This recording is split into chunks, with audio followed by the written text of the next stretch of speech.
Здравейте! Ето още един интересен въпрос, а то е: какво е това маратон и каква е неговата роля? Разбира се, всеки един от вас знае, маратон свързваме с дисциплина маратонско бягане, 42 км, 192 метра. Разбира се, тук няма да ви караме да бягате такова маратонско бягане, а е свързано по-скоро като синоним на издържливост, на хора, които са целепоставени в по-дългосрочен план по отношение на своите цели, свързани с тялото, свързани с физическото и здравословното си развитие. Така че маратонците, така както наричаме хората или състезателите, са обединени в една Viber група и тази Viber група работи с поставяне на ежедневни предизвикателства. Те са свързани с отработването на неща, които са свързани с нашите ежедневни навици, с нашата рутина по отношение на хранене, спорт, физическа активност. Но има и много лични предизвикателства, разбира се, предизвикателства, които ни карат да излизаме от зоната си на комфорт. Разбира се, те не са чак толкова страшни, защото един път излезли от зоната си на комфорт, за нас те започват да стават понятни, започваме да се развиваме, започваме да надрастваме тези неща. Освен това, в маратона хората са обединени в отбори, което означава, че имате подкрепата на целия отбор, има общи цели с хората, които са в един отбор. Освен това, има и единни цели, които са на всички хора, които са участващи. И като казвам цели, тук не става въпрос за хора, които имат всички една и съща цел. Но всички имат цел. А тя може да е свързана с всеки един аспект на вашето физическо, емоционално здраве и всичко останало, което вие търсите за себе си. Но най-важното е да сте взели решението, че имате желание стъпка по стъпка, крачка по крачка да извървите целия този път. Много често хората надценяват силата на това, примерно да вземат решение, но да не се задействат.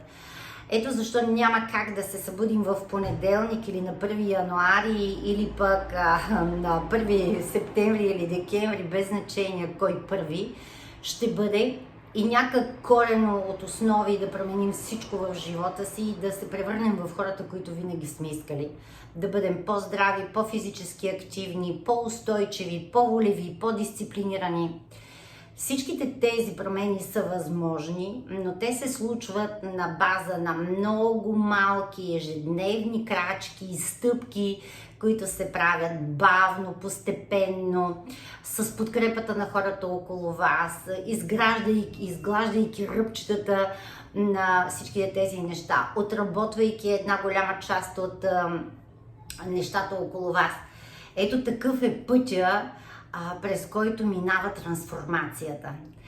И като казвам пътя, маратона е изграден на 10 дена, които са активни за работа, и 10 дена, които се почиват, и отново 10 активни дни и отново 10 дни, в които се почиват. Като казвам активни, там се случват нещата, които са свързани с поставянето на задачите, с тяхното изпълнение и, разбира се, обратната връзка, която имате от треньора. И ако сте изгледали видеото, в което говорих за ролята на треньора, ще разберете колко е важна ролята му в този процес на напътствие, на съвети, на подкрепа, на идеи, на решения, които ще ви подкрепят във всяка една стъпка от вашия живот. В маратона вие можете да бъдете толкова време, колкото решите, че искате да бъдете.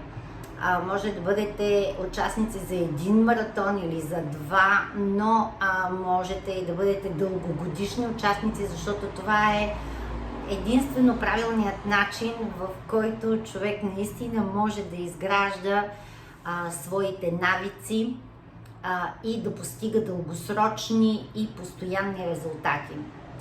Така че мисля, че решението за това дали да се включим в маратон или не, някак си до голяма степен се изтласква във ъгъла, защото участието ви в маратона е всъщност гаранцията за това, че вие ще имате успешен индивидуален път, по който вие ще се развивате и ще вървите към своята топ форма, към реализация на своите цели, защото те може да не са свързани само с тялото, те могат да бъдат свързани с личностно развитие, могат да бъдат финансови тези цели. Всяко едно от тези неща обаче ще бъде подкрепено от треньора.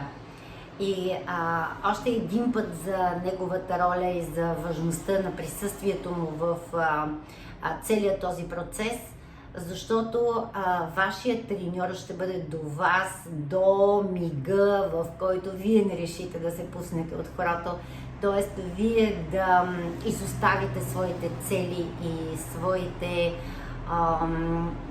така поставени неща, които търсите. Така че очаквам ви съвсем скоро на територията на маратона. Има за какво да говорим, има какво да споделим, има много опит, който е натрупан и най-важното обаче безкрайно интересно, много любопитно, много надграждащо, с нови хора в нова обстановка. Не е ли това нещото, което винаги сте мечтали за него? Да смените обстановката, да се запознаете с нови хора, които подобно на вас се сблъскват с същите трудности, преодоляват същите неща, но в същото време имат подкрепата и вървят. В маратона, освен от треньора, вие ще имате възможност да се учите и от опита на хората, които вече са в този маратон, за хора, които са постигнали фантастични резултати, хора, които са редуцирали много килограми или постигнали своите цели, за хора, които са променили до голяма степен своят живот, за хора, които са изключително фит, някой от тях. Но вие, какъвто и човек да сте, какъвто и темперамент, каквато и да е вашата цел, вие ще намерите както личната, индивидуалната подкрепа, така и подкрепата на хората, които са маратонци и участници в маратона. Вярвам, че ти ще бъдеш един от тях. Очаквам те. Чао!